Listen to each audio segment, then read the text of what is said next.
Welcome to This Week in Colorado Soccer, our special at-home edition. We are welcoming in Buff legend JJ Tompkins today, live from Oslo, Norway.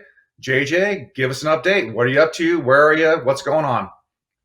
I'm in Oslo, Norway, as you just said. Not much is going on up here. We are kind of under a lockdown since about March 17th. Haven't really done much. Bought an Xbox. That was my big kid purchase.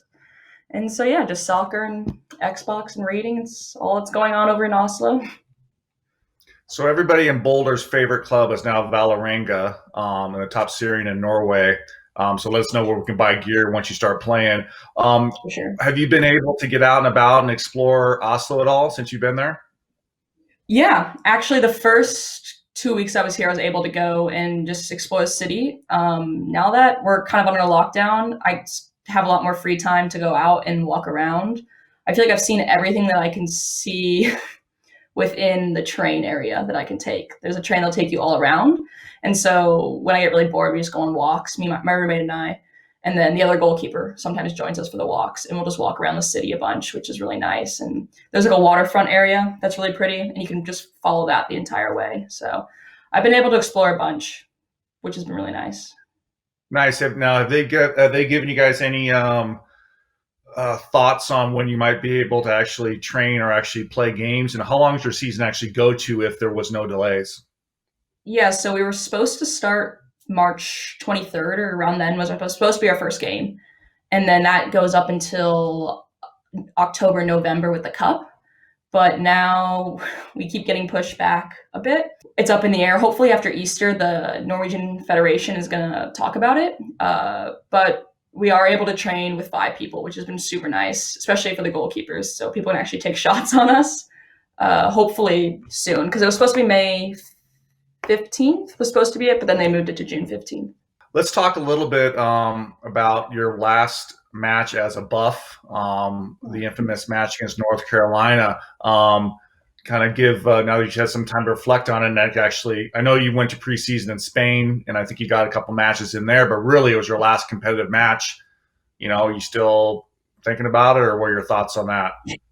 This is maybe embarrassing. I actually rewatched it yesterday. Just because I was missing it a bit. But yeah, it's probably the best game to ever end on for a college career. Every time I'm feeling, not too confident in myself or I make a mistake, I just kind of think back to that game and just kind of how I felt in that moment and try to rethink about that. Especially coming out here when I was really nervous, I just kind of thought about those saves, the fans, because that was really fun with the team, and just how much fun and just really how much I enjoyed that game, even though we lost, which wasn't super fun. But just kind of that feeling in the moment, the focus. I've been trying to just kind of bring that through each session in the games that I got to play with before the lockdown. But yeah, I don't know. It's kind of one of those surreal moments where you're watching the game, like, wow, that was such a high to end on. So yeah, and I think some people see that, but they also don't see July of 2015 when you arrived in Boulder. Give your thoughts on that first fall season. We had Kate Sheely, who obviously went on to play with the Houston Dash in WSL and professionally in Sweden. We also had Scout Watson, who was obviously a very good goalkeeper and ended up playing for Reign FC in the NWSL. What were your thoughts going through your head when you first got to Colorado and you had these other 2 goalkeepers in front of you? I was just so nervous. I kind of let everybody else dictate how I was going to act, my confidence. If I made a mistake, I thought to myself that, I really need to harp on that, really need to show that I care about soccer. Just kind of the wrong attitude going into it. I was just, again, really nervous. And just having 2 really good goalkeepers in front of me, I think I kind of was just a little scared going into it. And I wanted to work my way up versus just having that confidence that I am a good goalkeeper. So, I mean, in hindsight, best thing I could have ever done, because I got an extra year at CU with all my friends and obviously got to play. But definitely a different experience going in my freshman year at Boulder versus coming here. I just try to do the exact opposite of that. I just have a bunch of confidence and make jokes, even if they're not funny. Just try to get people to like me more than I did freshman year when I was just really shy and I was just too afraid to talk to anybody. Well, I think your jokes have never been funny, JJ. So I think you've been consistent in that area.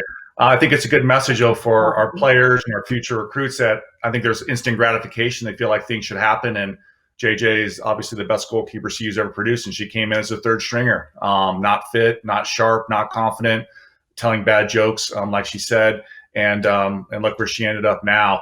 What's kind of your progression? I know you haven't started playing there yet, but what are your goals professionally as a professional athlete? I just want to compete at the highest level. Playing the Champions League is something I've always wanted to play, and the qualifying's in August, so hopefully that still goes through. I think at every level, I just want to win and compete. Obviously, having fun is really important. We always talk about it before every game, but definitely just want to compete at the highest level. So that's winning top Syrian would be great, competing in qualifying champions, so making it to the next rounds, and then going as far as we can in that. I think those are big goals. Obviously, I would love to represent US one day. I think if you ever set yourself off of that, then the dream is dead and the dream's still alive for me. So those are goals of mine, and just to take it as far as I can with soccer. When I'm done, I want to coach and all that, but right now I really want to play. Okay, just let me know when you need me to fire Kelly, Dave, or Jason, and you want to come back to Boulder. Yeah. There's a spot to be had for you. And Eric's recording this, so this is you can hold this against me down the road. Well, JJ, I think I speak for everyone in saying, obviously we're super proud of what you're doing, the fact that you're still in Oslo and sticking it out, and we look forward to seeing you play, hopefully sooner than later, but hopefully early part of summer. I think that's what we're all kind of shooting for. So we'll be pulling up Instat highlights and posting them and so forth when you get into it. But we're proud of what you're doing. We're hoping you're staying safe, and I know it's got to be hard to be away from your family and everybody and your friends. But we know you're tough and that you'll make through it. And we're just super proud of you and everything you've done and everything you continue to do. Well, thank you. It's been taking what you guys taught me, trying to bring it out here. So I appreciate that. There we go. Trending Europe. Well, I want to thank you for joining us, special at-home edition. As always, you can follow us on Twitter and online at cubuffs.com/soccer. Go Buffs. Let's go Buffs.